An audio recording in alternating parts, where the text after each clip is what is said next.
We have seen the courage of our people, the determination of our youth, and the strength of truth when it refuses to be silenced.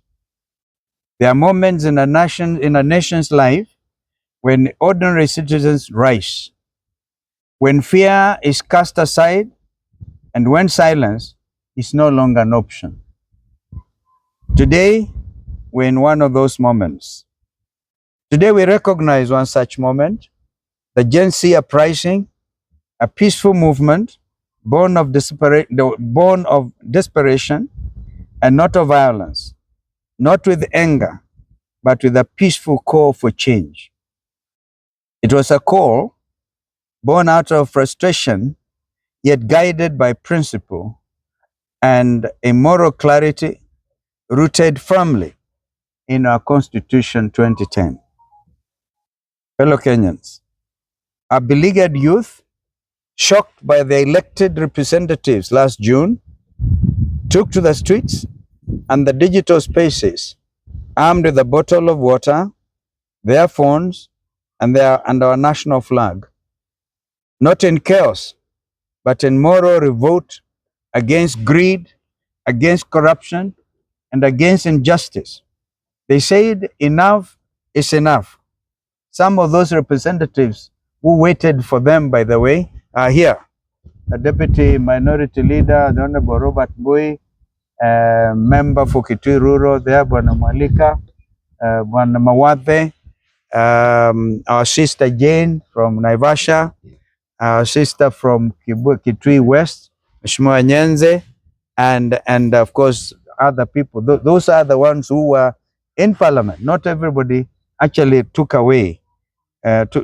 off when the youth visited Parliament on the 25th of June last year.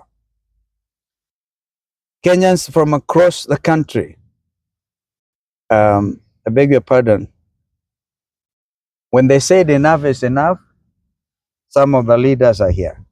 They refused to accept Rutopreneurship as the modus operandi.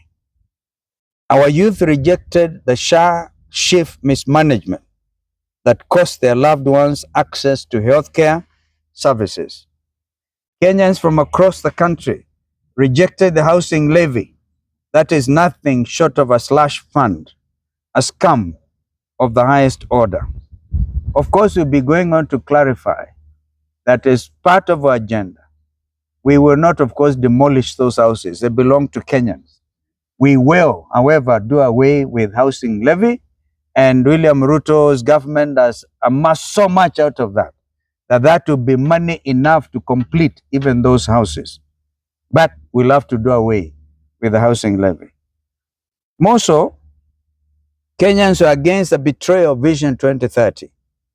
In its place today is bottom-up Rutoism, and one that you hear of being lauded across town today, if it's not already ongoing in Parliament, by a man who delivers nothing but despair. Wazalendo wenzangu, on June 25th last year, a message reverberated not just across Kenya, but across Africa and the world. The creation of a moral movement, a reminder that leadership is service, not self-interest. Our youth were loud and clear. Accountability, transparency, and dignity were the bare minimum acceptable standards from those entrusted with leadership roles. Today, we are gathered here, aligned to their wishes. Leadership is integrity, courage, and sacrifice. In this spirit, we focus on a fundamental concern today that should inform the state of the nation. And it will not be those long-winded, self-congratulatory pages that are, in a nutshell, empty promises and outright lies. This afternoon, we turn the nation, indeed our region and partners' focus, to the integrity of the Independent Electoral Boundaries Commission, IEBC. For many years, the IEBC has struggled to earn the trust of Kenyans. This matters deeply because in any democracy, the people must have faith that their votes count and that the institutions protecting that vote are beyond reproach.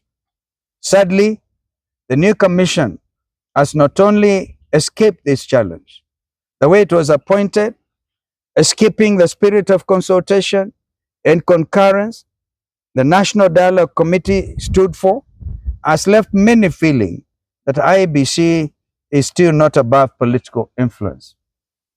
For the sake of our country, the Commission must now roll up its sleeves and prove its independence. It must work with honesty and transparency so that every Kenyan can see that it serves the people, not the interests of the executive or any political administration. We had hoped the new commissioners would take office with a single-minded determination to restore IEB's credibility. But so far, the signs are not as reassuring as Kenyans deserve. It is time for the Commission to step up for the sake of our democracy, the sake of our country, our stability, and the faith of every voter. On the issue of voter registration, we have concerns. We are deeply concerned that the IEBC has not done enough to engage the public or provide the civic education necessary for a smooth and inclusive voter registration exercise. There are several issues we must raise. Number one, the introduction of iris scanning as a mandatory requirement was rolled out without talking to an ING or properly explaining how it works. From what we hear across the country, this new system may actually be putting people off from registering. Worse still, it has created a voter register with two different standards, some with iris data, some without, raising real questions about fairness and about consistency.